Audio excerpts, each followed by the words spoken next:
খেয়ে নে অর্ক। এই দেখ, তোর জন্য গরম গরম পায়েস করেছি। বেশি রাত করিস না, ঠান্ডা হয়ে যাবে। না, আমি এইসব খাবো না। আমার সেই খেজুরের রস চাই। আমার খেজুরের রস এনে দে। ওরে বাবা, তুই বলেছিলি যে পায়েস খাবি। দেখ না কত ভালো হয়েছে, তোর বাবা কাল সকালে ঠিক এনে দেবে। এখন এটা খেয়ে নে লক্ষ্মী ছেলে। না না না, আমার এখনই খেজুর রস লাগবে। আমি খেজুরের লাল রস খাবো। ওই লাল রস না দিলে আমি কিছু খাবো না। ওগো শুনছো? দেখো না ছেলেটা কি শুরু করেছে। এই শীতের রাতে খেজুরের রস কোথায় পাবে? ওরে পাগলা ছেলে, অত জেদ করিস না। এই মাঝরাতে শিয়াল খটসের ভয় আছে? তা তুই কি চাস তোর বাবাকে বাঘে শিয়ালে খেয়ে নিক? তোমরা খালি ভয় দেখাও। আমার সকাল সকাল লাল রস চাই, না দিলে আমি কথা বলবো না। হ্যাঁ, আচ্ছা বাবা, আচ্ছা, কাল একদম ভোরে আমি তোকে নিয়ে যাব। ওই যে অন্ধকার দিঘির পাড়ে বড় খেজুর গাছটা আছে না, ওখানকার খেজুরের রস একদম লাল হয়। তুই খুশি তো? সত্যি তো বাবা, নিয়ে যাবে তো? হ্যাঁ রে বাবা, নিয়ে যাব। এবার ঘুমো তো, বাইরে যা ঠান্ডা পড়েছে। লেপ মুড়ি দিয়ে শুয়ে পড়। খোকা ঘুমোলো, পাড়া জুড়ুলো, বর্গি এলো দেশে। বুলবুলিতে ধান খেয়েছে, খাজনা দেব কিসে?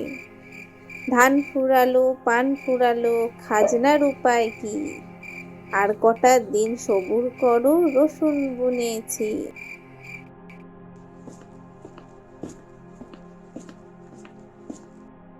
তুই এখানে কি করছিস খোকা? তোকে তো বললাম কুয়াশা কমলে আসিস। এত সকালে বাইরে বেরোতে নেই, ঠান্ডা লেগে যাবে যে। না বাবা, আমি দেখবো তুমি কিভাবে রস নাও। ওই দেখো বাবা, ওই হাঁড়িটা কত উঁচুতে। ওটা কি লাল রস? ওটা তো সেই পুরোনো গাছটা। ওদিকে যাস না অর্ক, ওখানে যাওয়া বারণ। তুই এখানে দাঁড়িয়ে থাক, আমি চট করে হাড়িটা নামিয়ে আসছি। একদম নড়বি না কিন্তু। ঠিক আছে বাবা, আমি এখানে দাঁড়িয়ে আছি।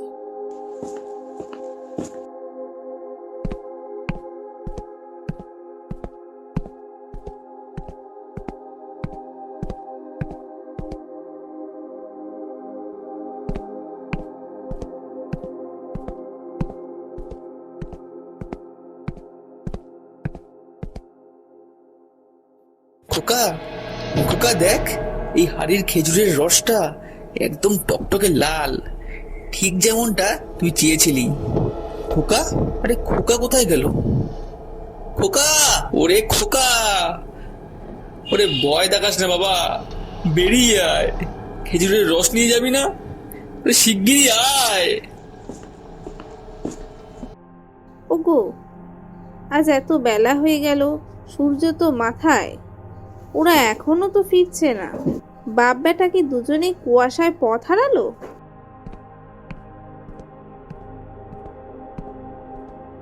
আরে হরেন যে একা, খোকা কই?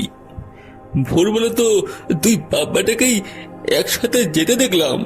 না না, মানে খোকা একটু বাজারের দিকে গেছে। সারাদিন কোথায় ছিলে? আর এই খোকা কোথায়? কেন একা ফিরলে? কথা বলছো না কেন? কেন কেন খোকা ফেরেনি? ও তো সকাল সকালই আমার কাছ থেকে চলে আসলো। আসেনি মানে? কার কাছে যাবে সে? আসলে বাগানে বাগানে ওর মামা সুমনের সাথে দেখা হয়ে গেল। সুমন বলল ও ও বাজারে যাচ্ছে। অর্ক খুব বায়না করলো, তাই তাই ওর সাথেই পাঠিয়ে দিলাম। ভাবলাম হয়তো হয়তো রাতের দিকে ফিরবে। কি বলছো? সুমন এই সাত সকালে এখানে এসেছিল? ও তো আমায় বলেনি কিছু। এখন কি জেরা করার সময়? সুমন এসেছিল, ওকে নিয়ে গেছে। তুমি এবার আমাকে একটু খেতে দাও তো, বড্ড খিদে পেয়েছে। আর কতক্ষণ এই মিথ্যেটা চেপে রাখবো? ছেলেটাকে তো আর খুঁজেই পেলাম না, সারাটা বাগান চষে ফেললাম, কোথাও তো নেই। তবে কি ওই ওই খেজুর দিঘির মাঠের দিকে চলে গেল? সর্বনাশ! ও যদি কৌতূহল বসে ওই অভিশপ্ত গাছগুলো গুনতে শুরু করে, না না, এটা হতে দেওয়া যায় না, এটা হতে দেওয়া যায় না। এ কি বিপদে ফেলে ঠাকুর! এত কুয়াশা পড়লে তো ওখানে ওখানে যাওয়া বারণ। গ্রাম শুদ্ধ লোক জানে ওই বাগান অভিশপ্ত, কেউ ফিরে আসে না ওখান থেকে। কিন্তু কিন্তু কিন্তু আমার আমার খোকা, ও আমার সোনা মানিক, যদি ওখানে গিয়ে পথ হারায়, ভগবান রক্ষা করো, আমার খোকাকে আমার কাছে ফিরিয়ে। ওরে খোকা, একটু সাড়া দে বাবা, একবার সাড়া দে। আমি আমি খেজুরের রস নিয়ে এসেছি, একদম লাল রস। খোকা, ওরে বাবা আমার, কোথায় গেলি তুই? আমার উপর রাগ করিস না বাবা, এই দেখ তোর তোর সেই লাল রস আমি আমি গাছ থেকে নামিয়ে এনেছি। একবার আয় বাবা, একবার আয়। ওই তো ওই তো ওই তো আমার খোকা অর্ক। দাঁড়া বাবা, দাঁড়া, আমি আসছি। বাবা খোকা, কথা বলছিস না কেন? তুই এখানে একা একা কি করছিস? চল চল বাড়ি চল, তোর মা কাঁদছে রে, চল চল। বাবা, আমি তো রস খাবো, কিন্তু এখানে গাছগুলো গুলতে পারছি না। তুমি গুলে দাও না বাবা, একটা দুটো তিনটে। না না না, একদম না, একদম গাছ গুনবি না খোকা, গাছ গুনলে সর্বনাশ হবে। আরো একজন এসেছে, সংখ্যা পূরণ করতে হবে।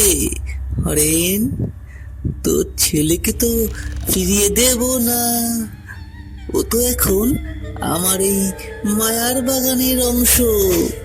আপনি কি আমার ছেলেকে কেন ধরে রেখেছেন? ওকে ছেড়ে দিন বাবা, ওকে ছেড়ে দিন বাবা, যা চাইবেন তাই দেব। আমি ভবাতান্ত্রিক, এই 100 বছর ধরে আমি এই বাগানে সাধনা করছি। আমার 100 জন শিশুর প্রাণ চাই, আর একজন বাকি ছিল। আজ তোর ছেলে সেই অভাব পূর্ণ করেছে। না, এটা হতে পারে না, ভগবান রক্ষা করো। আমি এই গ্রামে রটিয়ে দিয়েছিলাম যে এই বাগান অভিশপ্ত, যে গাছ গুনবে সেই মারা যাবে। আসলে আমি তাদের প্রাণ নিয়ে নিতাম আমার শক্তির জন্য। ওখানে 99টি গাছ ছিল, মানুষ কৌতূহল বসে আসতো, আর আমি তাদের বন্দি করতাম।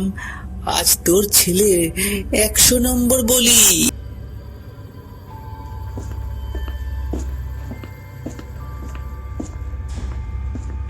বাবা, তোর পাপের ঘোড়া পূর্ণ হয়েছে, তাই তুই যাদের আটকে রেখেছিস তাদের মুক্তি দেওয়ার সময় এসেছে।